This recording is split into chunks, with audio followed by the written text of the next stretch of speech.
Mi trabajo entonces fue una caracterización de una corte de pacientes con fractura de pelvis inestable atendidos en el Hospital Universitario San Vicente Fundación de Medellín entre 2011 y 2018. Mi asesor temático fue el doctor Guillermo Salazar Serrano, profesor de ortopedia y traumatología, cirujano traumatólogo de la Universidad de Antioquia y profesor de y funcionario pues del Hospital Universitario San Vicente Fundación, cirujano de pelvis y acetábulo. Mi asesor metodológico fue el doctor Damián Martínez. Para empezar, es importante reconocer que las fracturas inestables de la pelvis y sus articulaciones son causadas por fuerzas mecánicas de alta energía y suceden en muchos casos en el contexto del paciente que conocemos como paciente politraumatizado. Esa inestabilidad mecánica de la pelvis depende de la integridad del complejo óseo y ligamentario que va a neutralizar las fuerzas pues, de estrés y rotacionales que soporta la pelvis cuando carga o se produce una carga a través de ella, a través de la columna, pelvis y miembros inferiores.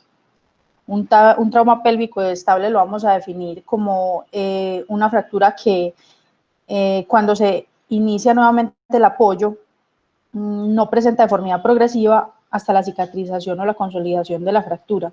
De lo contrario, pues entonces vamos a estar en el contexto de una fractura inestable mecánicamente, y esto tiene unos criterios que vamos a definir como criterios radiológicos, que son una diastasis de la sínfisis del pubis de 2.5, diastasis de la articulación sacroiliaca de más de 1 centímetro, que haya ascenso de la hemipelvis de más de 0.5 centímetros o un desplazamiento anteroposterior de más de 1 centímetro. Vamos a estar en el contexto de dos tipos de pacientes, los que vamos a encontrar en el servicio de urgencias, que son los pacientes que se presentan con inestabilidad mecánica, sin inestabilidad hemodinámica, que son la mayoría de los pacientes, y otros pacientes que se van a presentar con inestabilidad hemodinámica asociada a una fractura mecánicamente inestable de la pelvis, que son menos frecuentes. En la literatura se reportan aproximadamente 1 a 4% en las series más grandes, pero tienen una muy alta mortalidad, estos últimos, que alcanza un 35%. Esto descrito pues por sociedades grandes en estudios multicéntricos de series de pacientes muy importantes. ¿Qué es lo importante de esto? Que esto constituye uno de los mayores desafíos para los cirujanos de trauma, y no solo los de trauma, sino porque estos pacientes tienen que ser manejados por un equipo multidisciplinario desde el principio, que incluye a los urgentólogos, a los traumatólogos, cirujanos ortopédicos y cirujanos generales, y a muchas otras especialidades, porque estos pacientes se presentan con muchísima frecuencia con traumas en otras regiones. Debido a una variabilidad supremamente importante existente en la literatura, cuando uno evalúa los datos poblacionales, los desenlaces, los tratamientos, consideramos entonces muy importante para nosotros tener claridad al respecto del universo de pacientes al cual pues nos vamos a enfrentar localmente en nuestros servicios de trauma, y por esta razón proponemos esto, que es una caracterización de una serie de pacientes que fueron atendidos en el Hospital Universitario San Vicente Fundación de Medellín con diagnóstico de fractura de pelvis inestable, definida por imágenes diagnósticas. Después de hacer la evaluación o la búsqueda, no se encuentran datos de estas poblaciones en nuestro medio, y esto ha dificultado mucho en varias instituciones que he tenido la oportunidad de visitar durante mi residencia, definir protocolos claros sobre el manejo de estos pacientes. Por esta razón, entonces, definimos hacer el estudio. ¿Cuál fue el objetivo que nos planteamos? Describir las características de los pacientes con lesiones traumáticas inestables del anillo pélvico en nuestro hospital en un periodo comprendido entre 2011 y 2018. Este es un estudio tipo descriptivo retrospectivo realizado en nuestra institución, que es una institución para atención de alta complejidad y un centro de referencia para pacientes víctimas de trauma en la región nororiental de Colombia y el departamento de Antioquia. Se hizo previa autorización del Comité de Investigación del Hospital y su Comité de Ética Médica con la Junta de Revisión Institucional. Se aprobó la recopilación en base de datos mediante revisión de registros de historia clínica y el banco de imágenes institucional. En cuanto a la selección de pacientes, escogimos pacientes que tuviesen una edad de 15 años o mayores ingresados para atención en la institución por trauma, en quienes se diagnosticó una fractura inestable de la pelvis entre los años 2011 y 2018, como ya mencioné, utilizando los códigos de diagnóstico CIE-10 pertinentes para las fracturas del anillo pélvico. Los criterios de exclusión fueron pacientes que se presentaran con fractura aislada de cadera y cavidad cotiloidea o acetábulo y aquellas fracturas clasificadas como estables mecánicamente, según la clasificación de Johnny Burgess, que fue definida como la clasificación final para las fracturas. Además, pacientes con fracturas de pelvis inestable que se presentaban en el hospital, pero en quienes no contábamos con datos necesarios para el estudio en sus registros. La recolección de datos se hicieron entonces una recopilación de los datos demográficos y del estado hemodinámico que se clasificó con base en la escala de shock hemorrágico de la TLS.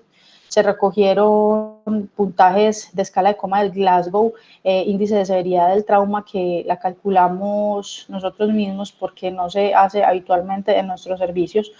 El puntaje más alto de escala abreviada de lesión AIS para poder calcular el ISS.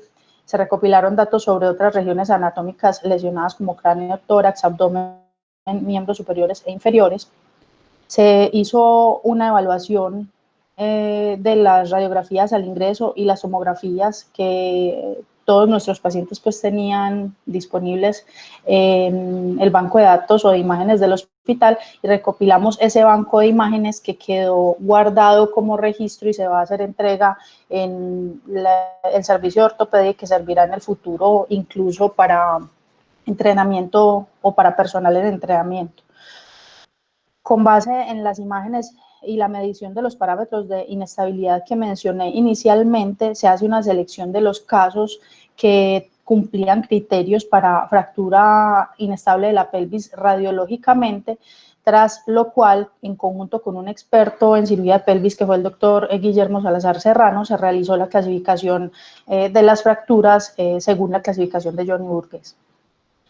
Se incluyeron en el estudio entonces solamente las fracturas inestables mecánicamente, que son las fracturas por compresión lateral grado 2 y 3, las fracturas por compresión anteroposterior grado 2 y 3, las fracturas con cizallamiento vertical y los mecanismos combinados.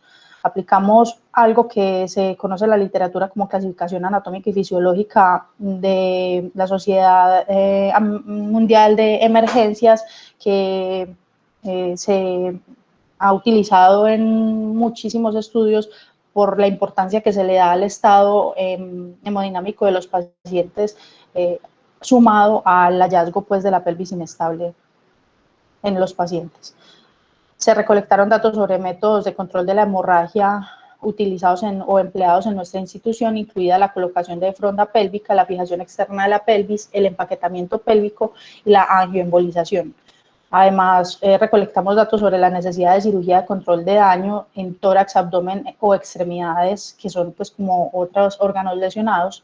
Registramos la necesidad de transfusiones en las primeras 48 horas, los días de estancia en UCI y hospitalarias, y la necesidad de todos estos pacientes de fijación definitiva y el momento en el cual se hizo. Y finalmente calculamos la mortalidad global hospitalaria. Todos los datos fueron recolectados por quien les habla a través de un formulario previamente diseñado de Google Docs. En cuanto al análisis de los datos, las variables cualitativas fueron descritas a través de números absolutos y proporciones. Las cuantitativas se hicieron pruebas de normalidad y cuando tuvieron distribuciones normales se describieron en medias y desviaciones estándar, cuando no se hicieron o se describieron en medianas y rangos intercuartílicos, que fueron la mayoría. Se realizó adicionalmente un análisis por subgrupos en unos pacientes que nos interesaban de forma particular, que fueron los pacientes con shock grave según escala ATLS, que fueron los que tenían shock grado 3 o 4, perdón, y requerimientos de hemoderivados mayor de 8 unidades en 48 horas por la importancia pues, que tienen estos pacientes por su alta mortalidad. La base de datos inicial que arrojaba con diagnósticos pertinentes fueron de 814 pacientes que se presentaron con verdaderas fracturas inestables fracturas de pelvis de cualquier tipo, De estos encontramos 569 con diagnóstico por imagen con una fractura de pelvis estable, no necesariamente inestable. De estos encontramos 149 que cumplían criterios de inestabilidad mecánica radiográficamente y finalmente 135 fueron seleccionados. Los que se excluyeron fueron por las razones que ya describí. Y estos 135 fueron los que se llevaron a nueva evaluación con el experto en pelvis para hacer la clasificación según la clasificación de Johnny Burgess. Esta es la primera tabla de datos demográficos de la población de estudio. Encontramos muy parecido a como nos muestra la literatura mundial, que se trata de pacientes en etapa productiva de la vida, tanto en hombres como mujeres, con una edad media de 38.5 años para las mujeres de 27. El género fue principalmente una fractura que ocurre en hombres. En cuanto al mecanismo del trauma, fueron más frecuentes en peatones, que no es lo habitual en la literatura mundial, donde es más frecuente la lesión por accidentes de tránsito en calidad de conductor de motocicleta, diferente de nuestro estudio que fueron peatones, y otro que nos llamó la atención es que se presentaron frecuentemente y en porcentajes pues muy parecidos a la más frecuente en las caídas de altura, que en muchas ocasiones ocurren por intentos suicidas. En cuanto a la procedencia, nos pareció importante saber de dónde venían por las implicaciones que tienen estos pacientes, pues como en el manejo inicial o las terapias que se hayan administrado. Provenían principalmente de la calle, atendidos por personal APH. Y los segundos en frecuencia, pues, los primeros en frecuencia fueron las remisiones de segundo nivel de complejidad. En cuanto a la escala de coma de Glasgow, pero la mayoría de los pacientes tenían TEC leve o no tenían ningún TEC. Los traumas de tórax se presentaron en 51.1% de los pacientes. Los traumas abdominales fueron más frecuentes, se presentaron en 57.8% de los pacientes, siendo más frecuentes las lesiones en vejiga, uretra y genitales externos. Otro dato importante son las fracturas de columna o esqueleto axial asociadas, que se presentaron en el 57.8% de los pacientes, siendo más frecuente la localización lumbar, pues por la contigüidad. Separamos de estas las fracturas de sacro porque son longitudinales, porque son fracturas constitutivas pues, de la fractura de la pelvis. En cuanto a los laboratorios, encontramos que se le hace frecuentemente a los pacientes, o a la mayoría se les hace una hemoglobina al ingreso y de control a las 48 horas, pero no a todos como esperaría uno. Igual el ácido láctico, el lactato y el exceso de base, que son marcadores fundamentales o parámetros para definir si nuestros pacientes están bien reanimados o no, y para tomar la decisión de hacer fijaciones o manejo de control de daño o fijaciones definitivas en nuestros pacientes, lo que sirve como diagnóstico pues de cómo estamos ingresando y atendiendo a nuestros pacientes. Sobre los requerimientos de hemoderivados fueron altos, en 43.7% de los pacientes se requirió algún tipo de transfusión. En cuanto a la definición del trauma, encontramos frecuentemente politrauma asociado en el 45.2% de nuestros pacientes, lo que nos habla de la gravedad pues, de los pacientes que atendemos. Y más que esto, el ISS, que fue calculado en 34 con un rango intercuartílico de 20. Esto es también importante resaltar que fue un cálculo que debimos hacer nosotros mismos basados en las historias clínicas y que no está reportado en las historias habitualmente, y que pues estos son indicadores importantes para mejorar, y es algo para mejorar en los registros de las historias clínicas, buscando aplicar estrategias más adecuadas a nuestros pacientes, sabiendo que es un indicador de pronóstico y que nos va a ayudar en futuros proyectos de investigación.